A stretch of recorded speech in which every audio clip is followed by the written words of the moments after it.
السلام عليكم بنات متتبعات مطبخ وتدابير. عدنا والعود أحمد، ولا يحلو الكلام إلا بالصلاة والسلام على خير الأنام سيدنا وحبيبنا محمد صلى الله عليه وسلم. كيفكم بنات؟ إن شاء الله تكونوا بخير وعلى خير في صحة ونعيم إن شاء الله. كاش راكم مع الاختبارات؟ كاش راكم مع التحضيرات الأبناء نتاعكم؟ غبت عليكم لظروف راكم عارفينها، القرايه نتاع الاطفال، فاكيد لازم نوقفوا معاهم ونوقفوا عليهم. ربي ينجح وليداتي ووليداتكم، وجرعه امل مدوها لوليداتكم، ما تزعفوش عليهم. لو كان حتى يغلطوا والله يكون شويه تهاون منهم، فراكم عارفين البرامج الدراسيه راها صعبه، ولازم نكونوا احنا الداعمين للاطفال نتاعنا. ربي يوفقهم وينجحهم إن شاء الله. جيتكم بفيديو جديد اليوم، فيديو مشاريع رمضان إن شاء الله، لأي أخت حابة تعاون روحها، أي أخت حابة دير دخل إضافي، أي أخت راها في أزمة وحابة تتخطاها، أي أخت عندها في يدها إمكانيات. وإحنا نعرفوا باللي النساء الجزائريات قاع في حلات، قاع بدراعهم، قاع شاطرات. فنقول لك ما تخافيش، نقول لك ما تحشميش، الزضمي. اي اخت الزوج نتاعها ما يخليهاش تخدم، نقول لك هذه الفرصه نتاعك من البيت، وهو اللي يسوق لك للمشروع نتاعك. فيه دخل ان شاء الله، فيه ربح. وحنا نعرفوا رمضان فيه الربح قبل رمضان وفي رمضان وبعد رمضان ان شاء الله. فأي أخت راها دايرة مكتوب تحتها، ولا أي أخت راها حابة تدخل هذا المجال، نقول لك سي لو مومون باش تحددي المشروع نتاعك. راه الوقت باش تختاري المشروع نتاعك، تختاري المحل اللي تتعاملي معاه، تختاري السعر. كما قلت لك أختي، راه الوقت باش تحددي الربح نتاعك وتبداي تخدمي. أهم حاجة لازم تلعبي عليها، وأهم حاجة هي النظافة، هي الخدمة الشابة المتحوفة المتقونة والأمبالية مليح. نبداو في المشاريع الأكثر طلبا قبل رمضان. هي عندنا العجينة المورقة، الأخوات العاملات، الأخوات اللي مراد، اللي ما يقدوش، كل إنسان وظروفه يحسن العون. العجينة المورقة مطلوبة بكثرة، لي فون دو طارت سواء مالحين ولا حلوين مطلوبين. تاني الديول، خصوصا الاخوات اللي يعرفوا يديروا الديول التقليدي نتاعنا اللي بالسميد ويجي ما شاء الله ديول وعليه الكلام. خبز الساندويشات، الميني بيتزا والبيتزا العادية مطلوبين بكثرة. في رمضان مطلوب خبز الشعير بكثرة، الناس بزاف تلجأ الخبز الشعير في رمضان. ميني مطلوع، خبز البرجر، البسبوسة، المقيرط، قلب اللوز، السيجار، العسل تاني مطلوب، عجينة السكر، القطايف، كل هاد الأمور مطلوبة. الحلويات بأنواعها، الأخوات اللي يبداو بكري يوصلوا حتى يحكموا لي كوموند تاع حلويات العيد. وحلويات العيد تاني مطلوبة في رمضان، بزاف ناس يشريوا الحلويات باش ينقصوا على روحهم، ولا ما عندهمش الوقت، ولا لظروف خاصة، كل إنسان وظروفه. احنا ما جيناش احنا نحاسبوا الناس، احنا جينا نعاونوا الناس ونمدوا أفكار، والإنسان يكون سلس في المعاملة نتاعو باش يكون عندك زبائن ما تغليش، الناس راها هاربة من الغلاء. فلا حتى لو كان الربح بسيط، ولكن السمعة نتاعك تخدم عليك أعوام وأعوام وأعوام. الإخوة الرجال تاني اللي يحبوا يعاونوا روحهم، كاين اللي يخدم زلابية ولا يجيب زلابية ويبيعها.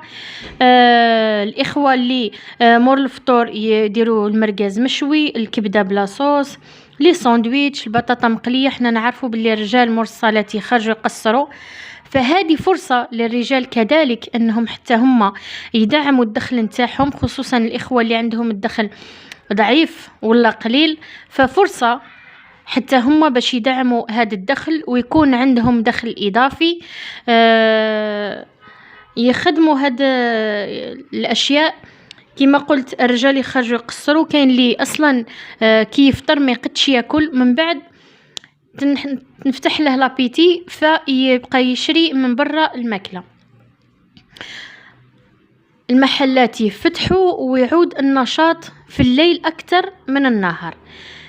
هنا الإخوة عندهم فرصة باش حتى هم يخدموا على رواحهم. الأخوات تاني اللي متمكنين من الخياطة، وحنا نعرفوا باللي قبل رمضان يسرى طلب كبير على السرابت، لي شومان دو طابل، لي سيري نتاع الكوزينة كيما الحجاب والطاقة، الطاولة، غلاف الكراسي، الطابليات نتاع المطبخ. كل هذه الأمور مطلوبة بكثرة قبل رمضان، فنظن أنه هذا الوقت المناسب باش تخيري المشروع نتاعك، تبداي تجهزي للمشروع نتاعك، تقراي وتدرسي المشروع نتاعك، شحال غادي يكلفك، شحال غادي تربحي، تحددي سعر الربح نتاعك.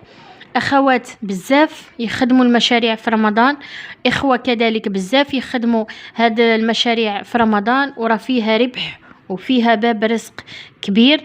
احنا نعرفوا باللي المجتمع الجزائري مجتمع أكول، وأي حاجة نتاع ماكلة راها تتسربى وما تخسروش فيها. كاين حتى اللي تخدم في النهار نتاع رمضان الأكل وتبيعه. كاين الأخوات اللي خدامات ولا ما عندهمش الوقت، ولا الناس مرض، يشروا الحريرة، يشروا البوراك. فهنا لازم تعرفي كيفاش تبحتي على المشروع نتاعك وديري المشروع اللي انتي ناجحة فيه. مثلا انتي معروفة في العائلة باللي الخبز نتاعك خبز شباب ومتمكنة من الخبز نتاعك، ما تمشيش ديري الديول، روحي ديري الخبز، خدمي الخبز، راكي ناجحة فيه والأسرة نتاعك كلها تشكر فيها. خدمي الخبز. كاين أخوات الحلويات نتاعهم سبحان الله رسمة تحفة فنية، متمكنة من هذا المجال، خدميه.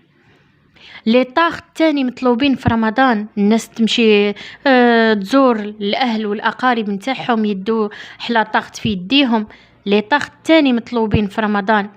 سوقي للمنتج اللي انتي متمكنة منه، وعارفي كيفاش تديكوريه، وعارفي كيفاش تأمباليه بطريقة تجذب الزبون ليك، ويكون الربح ماشي ثمن باهظ، يكون الربح ما تجي فيك ما تجي في الزبون. انتي راكي عارفة شحال نقام عليك، راكي عارفة شحال قادرة توصلي في الربح نتاعك، وإن شاء الله ربي يطرح لكم البركة. إن شاء الله تقدروا توجدوا لهذا الأمور من الآن. اللي تخدم الحلويات تبدأ من الآن تشري مستلزمات الحلويات قبل ما يتضاعف الحجم، قبل ما يتضاعف الثمن نتاعها. احنا نعرفوا باللي التجار نتاعنا رايحين يتهلاو فينا. اللي تخدم مشاريع الخياطة تبدأ من الآن تشري الكتان تاعها، تشري مستلزماتها من الخياطة. الإخوة اللي حابين يديروا مشاريع كيما الأكل الخفيف اللي فاست فود هادو، من الآن يبدأ يدور على المكان اللي يحط فيه، يبدأ يجهز الأشياء اللي يخدم بيها كيما الجيزان، كيما الصناوة، كيما الكوربين تاع الخبز. وأكثر حاجة نركز عليها هي النظافة. الإخوة اللي يخدموا ولا حتى الأخوات اللي يخدموا الأكل، ركزوا على النظافة، راها النظافة تجذب الزبون. ركزوا على حلاوة اللسان، الزبون راه أعطيه قيمة، وأعطيه لسانك الحلو، وأعطيه الضحكة نتاعك، تولي محبوب عنده، وهو اللي يشهر بيك، وهو اللي يجيب لك زبائن أخرين.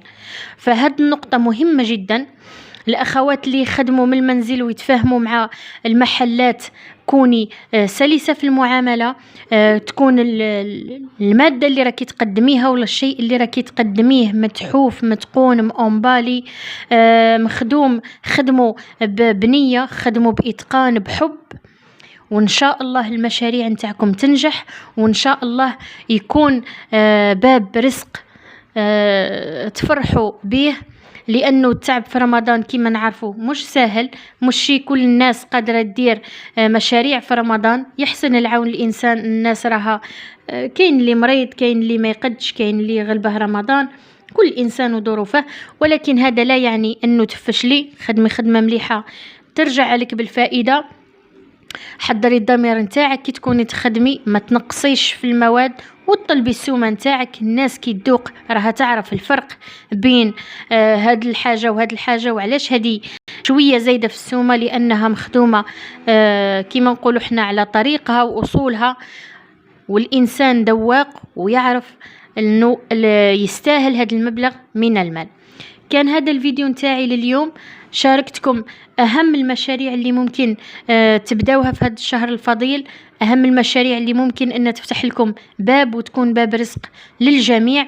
ربي يوفقكم وربي يقوي رزقكم ويطرح لكم البركة في صحتكم، في وقتكم، في أرزاقكم. كان هذا الفيديو نتاعي لليوم. ما تنساونيش بجام اشتراك في القناة وبارتاج، وفعلوا سر الجر عفوا زر الجرس باش يوصلكم كل جديد ان شاء الله. ما تبخلونيش يا بنات، هذا فضل منكم وليس امر. ولنا لقاء في فيديو قادم ان كان في العمر بقاء، وسلام.